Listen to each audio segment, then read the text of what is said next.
Alrighty. I'm telling you, the amount of work that goes into just setting up before I film is crazy. If I ever want a lot of noise to happen, I guess I could just pretend I'm about to film, and then it'll happen. So today I'm going to be talking about the Red Rising series. Specifically, I'll be talking about my predictions for the 6th and final book in the 2nd trilogy. Now, I've seen online that it is going to be called Lightbringer, but I don't know if that's definitive or not. I don't think we've gotten an official title from Pierce Brown. Presumably, it's called Lightbringer, which I think makes sense, especially given that the previous title was Dark Age. Lightbringer seems like a pretty decent title, even if it is a little bit cliche and kind of predictable. I'm just gonna go with Lightbringer for now. So when I say Lightbringer, I mean whatever the title of the 6th book is. Spoilers ahead for the Red Rising series. Obviously, I'm predicting what's going to happen in the 6th book, so there will definitely be some spoilers, but I'm gonna try to keep them mild and light. Just know that if you care about spoilers, this probably isn't the video for you. Let's go ahead and get started. So I have 4 major predictions that I would like to give to you for this, and I'm gonna begin with the one that I think is going to be kind of like ripping off a bandage, but I just want to get it out of the way. I believe that Darrow is going to die in the 6th book. For one, I believe this is going to be the most poetic end for his character, and for another, I've never really been the biggest fan of Darrow. It's part of why I didn't really enjoy the first trilogy, but in the 2nd trilogy, I do kind of appreciate him a little bit more, and I feel like he's more well-rounded than he was in the first 3 books, but I still don't particularly love him as a character.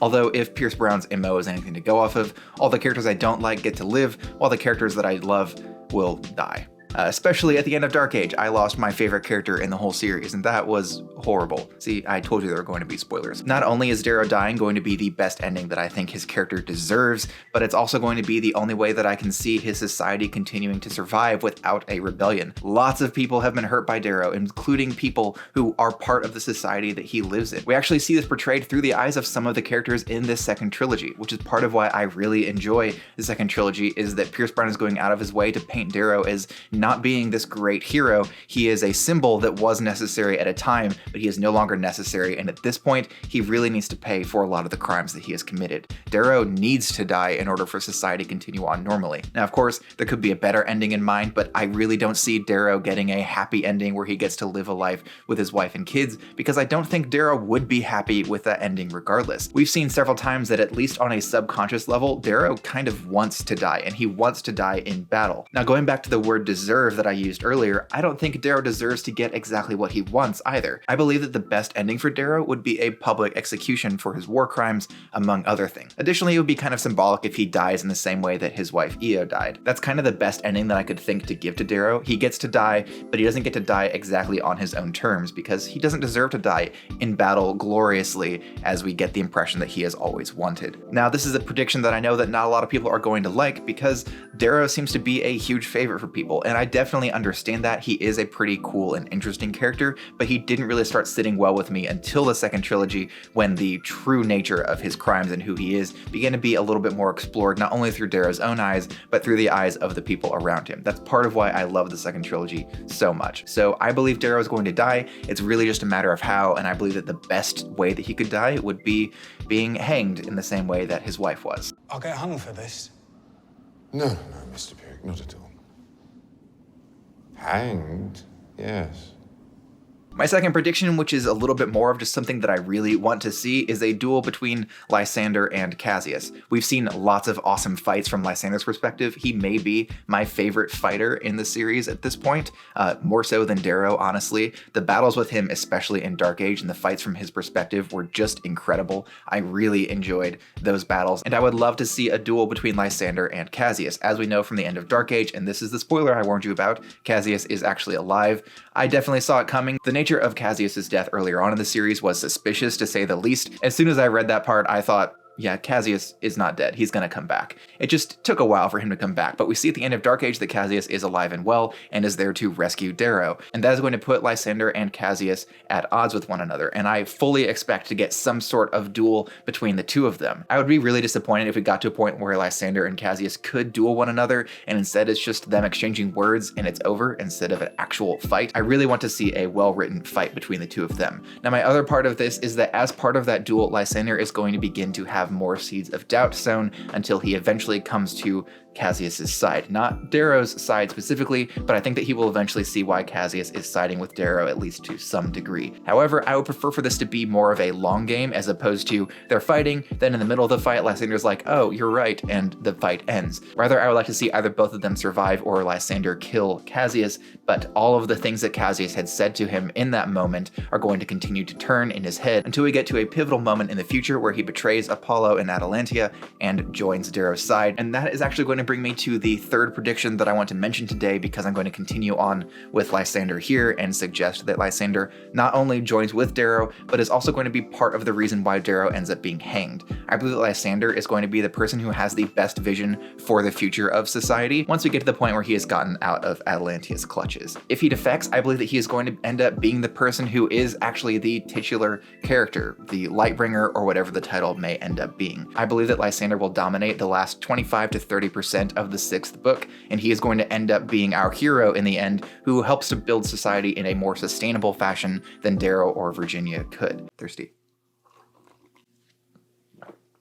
Lysander is an awesome fighter, if you didn't get that from reading Dark Age and seeing some of the amazing battles from his perspective. And I think that we're going to get to a point where the two of them have to clash, and one of them has to die even though they're going to be on similar or the exact same sides. Whatever the case may be, even if both of them survive that clash, I believe Lysander is going to end up coming out on top, and he is going to be the hero that everybody looks up to toward the end of the story. Of course, that totally depends on my previous prediction that he is going to betray Atalantia and Apollo, which I think that we got a really strong hint that's going to come at the end of Dark Age, because I don't think he really wants to be where he is right now. So he will betray them at some point. I'm pretty confident in that. And then once that happens, I think he's going to become the new hero to replace the Reaper, because the Reaper really signifies death and destruction and honestly kind of chaos and war, when we are approaching an age that won't require that sort of symbolism anymore. Instead, we need a symbol of hope and peace and prosperity, and I believe that Lysander could end up being that symbol. He's a lot more innocent than he may seem. He has been constantly deceived and led astray and hurt and wounded, and I honestly think that he is scared as well. So once he gets out from under the wings of all these awful people around him, I fully believe that Lysander is going to become the hero that this new society is going to need. And that is going to bring me to my fourth and final prediction, which is about the ending of the series as a whole.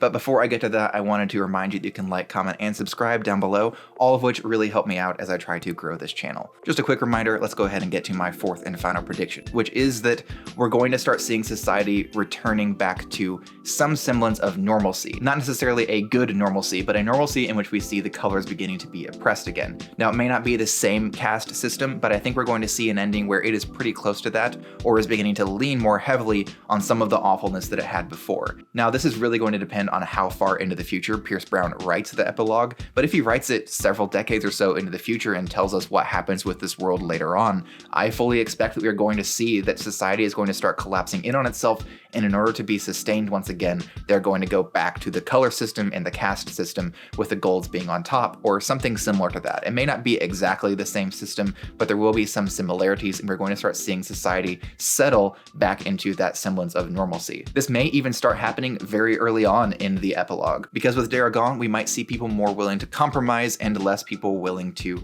fight for a vision that they may not necessarily believe in anymore. Some of the lower colors may rightly believe that what Darrow did was wrong and that he shook up the system in a way that wasn't necessary. I believe that we'll see this in the book just like we will see it in the real world, and I think that eventually we're gonna kind of get to a point where there's not really a And I believe that eventually we're going to get to a point where there's not really a happy ending. Not because the ending is going to be horrible and tragic and nothing will have been accomplished, but because it's not going to be exactly the society that Darrow may have pictured or that the Sons of Ares may have pictured. It will be a society that is stable and maybe less oppressive than the one before it, but that's about all the good that I think will be able to be said about it. Honestly, a happy ending is just a little too much to expect from this series. I believe that we will get some happy parts, but if the ending is going to be realistic and believable, the best thing that Pierce Brown can do here is going to be making sure that the ending comes off as, hey, this is the best that is achievable by these people right now. At least at this point, there is no need for a violent rebellion, and now we can start looking at more diplomatic rebellions and some changes that are going to be a little bit slower but may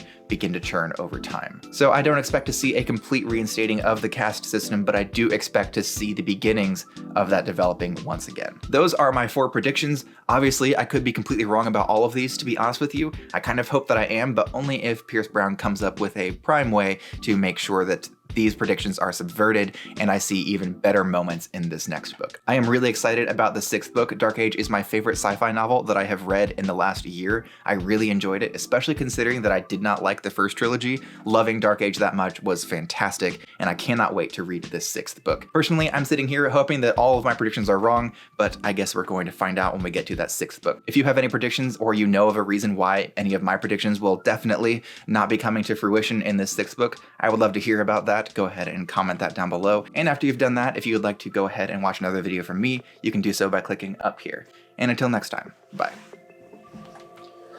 I'm sweaty.